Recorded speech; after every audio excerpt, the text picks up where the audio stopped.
everyone, welcome back to my channel. This is Easily Knitfluenced and I am Michelle. For those of you who didn't tune into my last video, bit of background on me. I live just outside of New York with my husband, our two little boys, and our two cats. And I've been knitting since around 2017 or 2018, but have only really started knitting garments in the last year. So my last video was kind of a roundup of 2023 and just detailing what that looked like.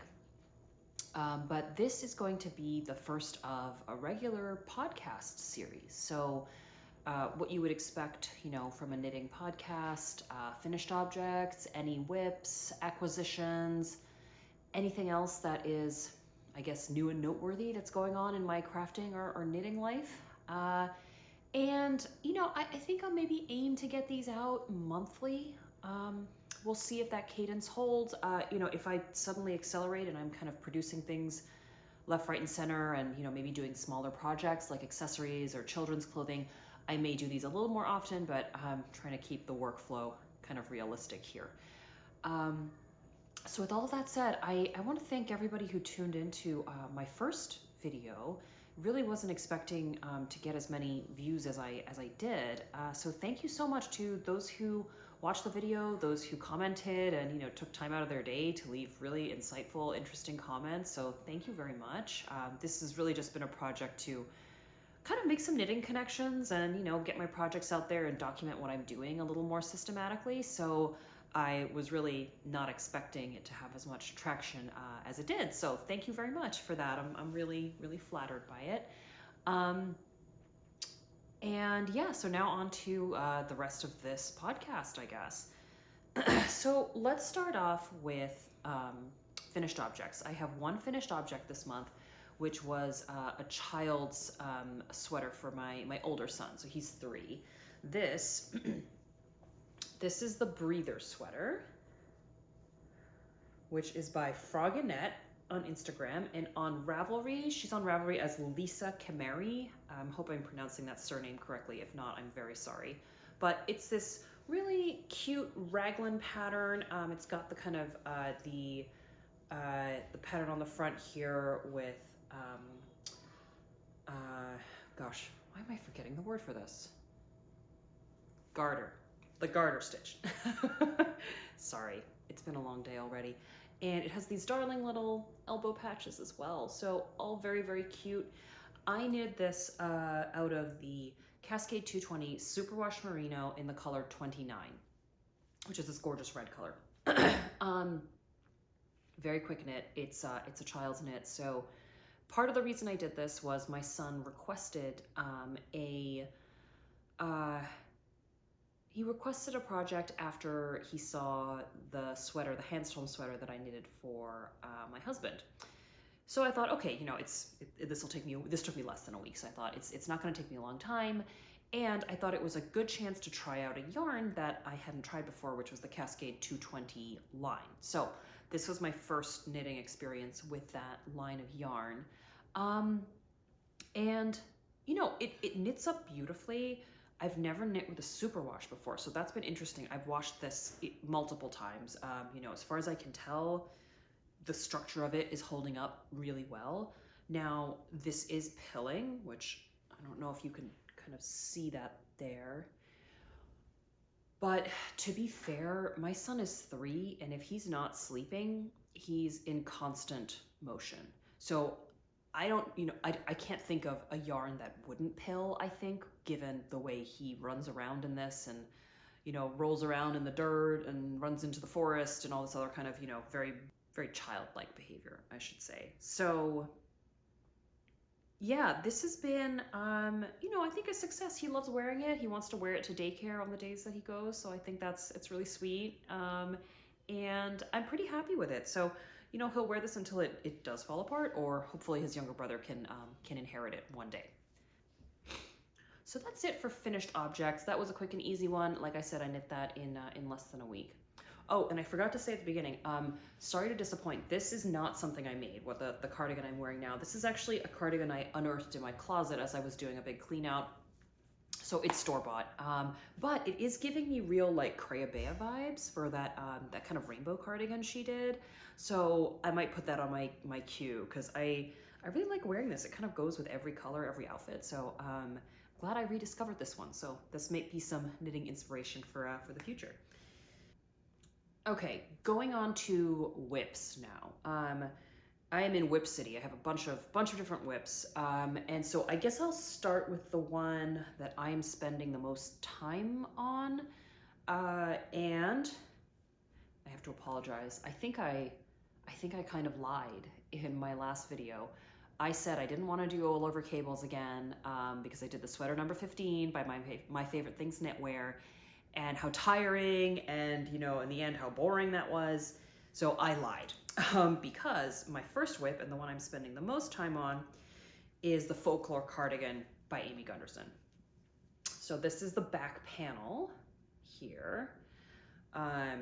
So yeah, I lied. I'm sorry. This is an all over cable work sweater panel.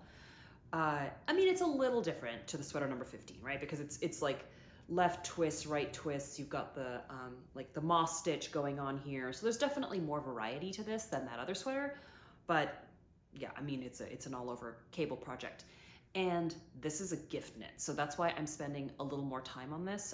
For those of you who don't know, this pattern, if you're Swifties, I don't need to explain this to you, but this pattern is based on a cardigan that Taylor Swift wears in one of her music videos. So Amy Gunderson has very kindly put together a pattern for this. So for each of these whips, I think I'll kind of outline my thoughts on the yarn, the project as a whole, the pattern, all that kind of stuff. What I will say about this pattern, it is not the most beginner-friendly pattern that I've found. And what I mean by that is not necessarily that like producing this outcome requires any crazy techniques. I mean, you have to kind of focus, but the pattern itself kind of makes you extrapolate like what repeats you need to do and what stitches you need to do where. So I had to do a lot of kind of combing through pictures on Ravelry for my size. I'm knitting the size S in the small in this. I had to kind of comb through a lot of those pictures to understand what it was the pattern was trying to tell me. So I would look at like the finished object that somebody else had made and say, oh, okay, for like this section of the back, what the pattern means is X, right? So just be aware of that going into this. It's not that like the stitch pattern itself is difficult. It's just the pattern really doesn't hold your hand in that sense. So the charts are easy enough to follow. It's just the written narrative I found a little bit challenging. So, we'll see where that goes. But basically, you knit this in pieces. So this is the main back piece. It's the kind of the large piece in the back of the cardigan. And then you knit two side panels, you knit the sleeves, and you seam it all together. So this will be my first time tackling a seaming project. So we'll see how that goes. A little nervous, not gonna lie, a little nervous about that.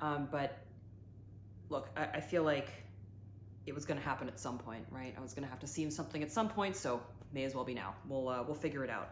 But yeah, it's a gift knit. I'm really excited. I have not told the person I'm giving this to that I'm giving it to them, but they are very into Taylor Swift and they're very into knitwear. So I hope those two things will marry well with this. So yeah, this has been a really fun and kind of like potato chippy type of project. And the yarn I'm using for this is the suggested yarn. So it is Madeline Tosh DK in the color Horn, which is this, what you can see here, the kind of the white with the blue and red speckles. The contrast color I switched out. So in the pattern, I think it suggests a color called Cardigan, also by Madeline Tosh DK. I actually used a color called Nocturne, which is this kind of blue, variegated, very dark blue, kind of midnight blue color. It's a beautiful color, and I thought it would just pick up on the blue flecks in the white yarn more, and it does. I think it's kind of nice. And you're on this, the camera, I think it's probably going to read black, but to the naked eye, this contrast, it does look very like dark navy, midnight blue. So yeah, I thought that would maybe match the person's clothing style a little better than the cardigan, which was sort of a bright green color. I love green personally, but I was like, this is probably a little safer, you know? So that's what I did. And this is a workhorse yarn. It feels, it's a superwash merino, but it doesn't really feel like any other merino that I've used in the past. So it doesn't have the same like fluffiness that say a Purl Soho merino does, but it's got this like, it's got this grip to it. I think this is a 4-ply, and I mean, the stitch definition is fantastic, right? For that reason. But it's also like, I'm using metal needles, and even then I haven't really, like, I still use a cable needle for this, but I could probably get away with not doing that. It's just got fantastic like grip on itself. So I have a feeling this is gonna be like, hopefully, quite a long wearing garment. Like, I don't think it's gonna be, you know, too delicate of a garment, which is good, because the intended recipient also has little children. So, you know, just something to think about if you're knitting this, who the intended recipient is, and if you have little children, maybe choose a sturdy yarn. But this feels very sturdy, and you know, it's a hand dyed. It is expensive, but I really love it. So as I'm knitting this as a gift for someone, I'm like, you know who else would love this? Is me. So I will give it away. I'm not going to change my mind on that. It's going to them for their birthday, but there is a part of me that thinks maybe I'll just knit another one for myself. And I love this color so much that whether I use it for this cardigan, for myself, or a different project, I will probably be repurchasing the yarn. I think it's got such a fun look to it without being too variegated, which I personally don't love. So very cool. Love this. So, oh, one thing to note, if you do this project, don't make the mistake I did, which is to read through the chart and get complacent and lazy about checking your work and your progress. Because if you look at this pattern, all of these cables, they're crisscrossing at different rates. So it's not like all your cables cross at the same time. So you do kind of have to pay attention, because I actually missed a few. I missed the crisscross in one of these left twists, and I think, yeah, it was the left side of the work, and then in this smaller cable, like right here, and I had to like take four columns and like rip them back like 10 rows to fix it all, do the cable like in front of the work. It was really annoying. So don't be like me, don't be lazy. Make sure that you're kind of checking every row you're doing that you have done it correctly, because it is such a pain to fix this if you make a mistake. Likewise, the moss stitch pattern here, this is a 4-row repeat. It's a very easy 4-row repeat, but I have mixed the rows up several times, and it looks very off if you do that. I not only mixed the rows up in these kind of like, you know, column panels, but also in the little diamond here, which again, I had to like tink it back or rip it back, fix each individual stitch to what it was supposed to be, and it was hours of work. So that is not fun. Don't be like me. Don't just kind of zone out while you work on this project, because I've made far too many mistakes on what is, you know, only part of a garment. So just be careful. Okay, so that's my first whip. Second one, I actually had to take the needles off of to work on the folklore, but this is the very different project. This is the Peggy sweater by LeKnits, or I think her full name is Lena Holmes Samso. So yeah, hold this up. I am a sleeve and a half away from finishing this, but this is knit on a US 5, as was the Folklore Cardigan. I think both actually have a suggested size of US 6, so I sized down a little bit, but I only have one set of those needles, so I had to take them off. But I started the sleeve on this. Yeah, I love this sweater. This is so cool. It's all over texture, so you've got the kind of knit purl textures, you have the little baubles here. If you don't like baubles, don't work on this project. I think it will drive you crazy, but this is my first time doing baubles. I actually quite enjoy it, and I think they're kind of small and understated and really cute on this. So yeah, loving this project. Pattern-wise, it's a very easy to understand pattern. You know, it's for what I feel like, it seems like kind of not a complex pattern, but it's an involved pattern.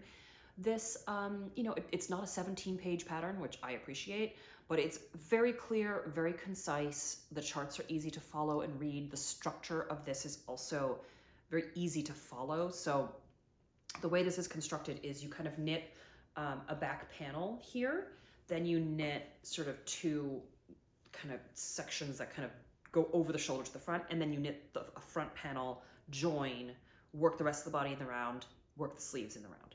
So construction is very easy to follow. So I have not had any issues with this pattern at all. I am knitting the size small medium, so but it's a very like large oversized sweater. So this is going to be very kind of drapey and big on me.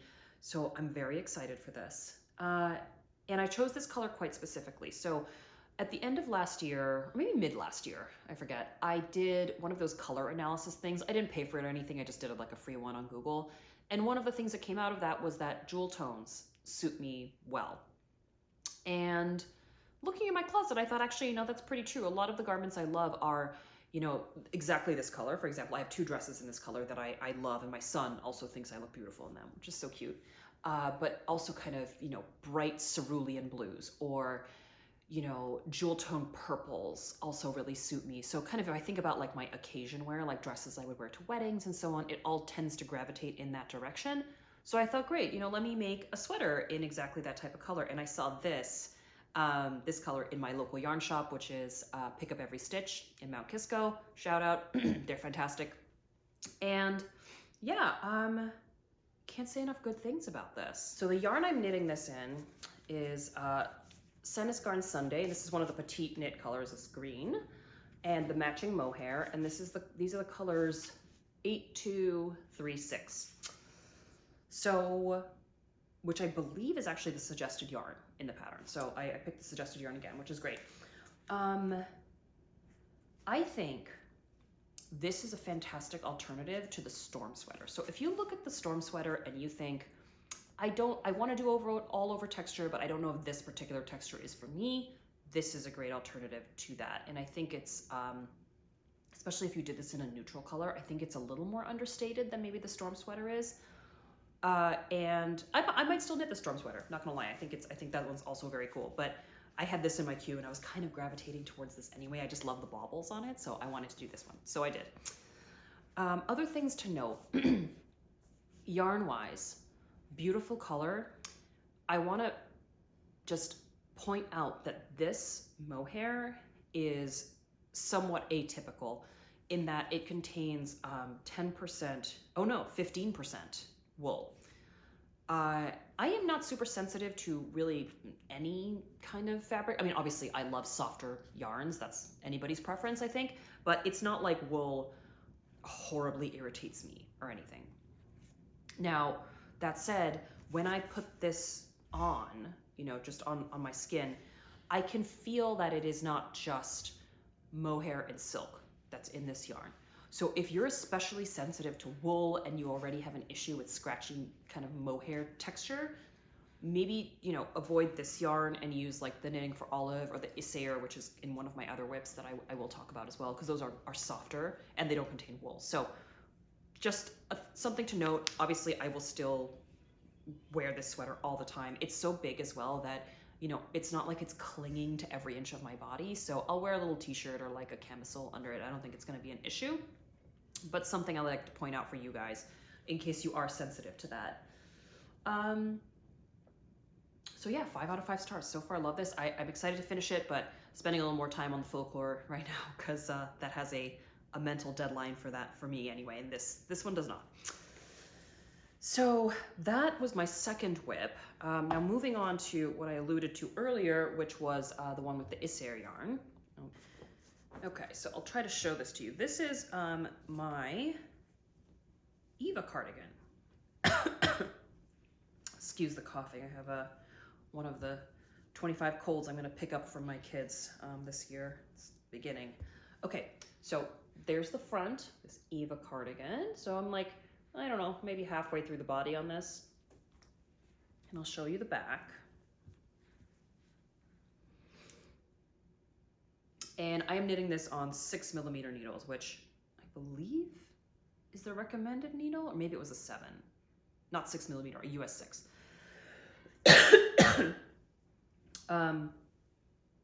And sorry, I had to take a little water break there. So I'm knitting this in 2 yarns. This is the Isager Mohair in the color 22. So it's this kind of goldy chartreusey, I mean, it glows, it's beautiful. And then this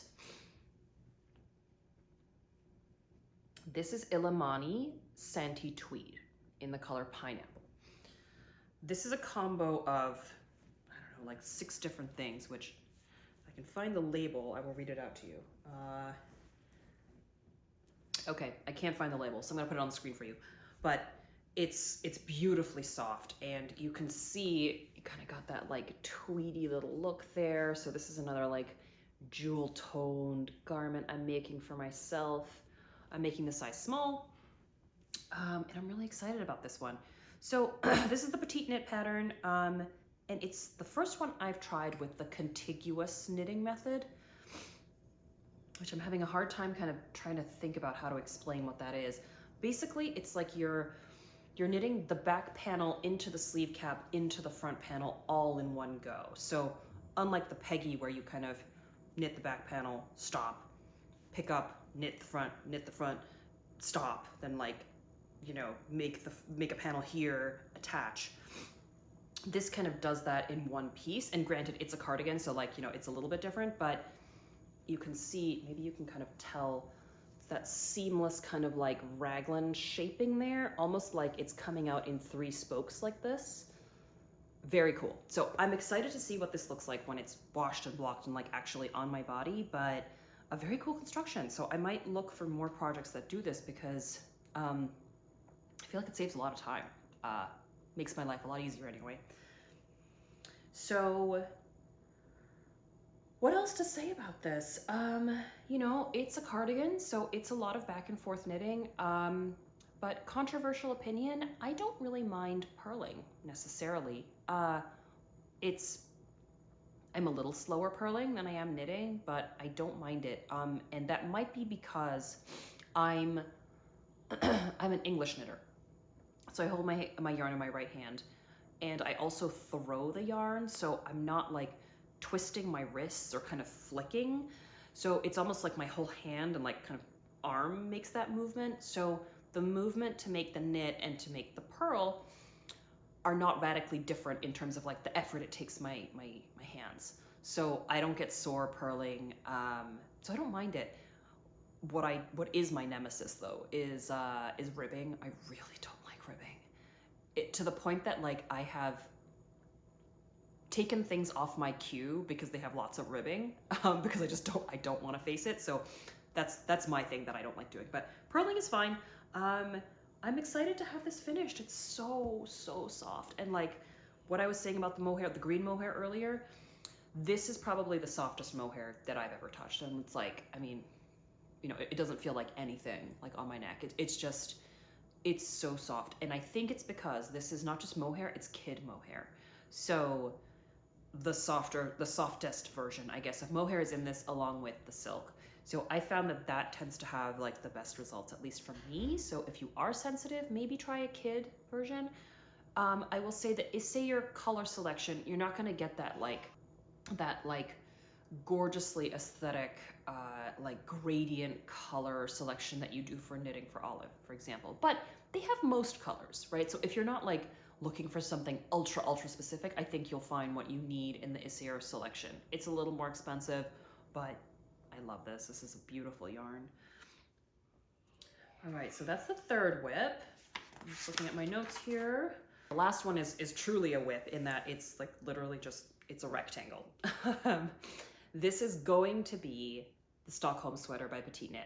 I chose that pattern because I like the shape of the neckline, and I have other sweaters like that I think are, you know, really cute and they suit me, and I wear them a lot. So I thought I would make something like that. It's very simple, you know, it's just a stockinette sweater.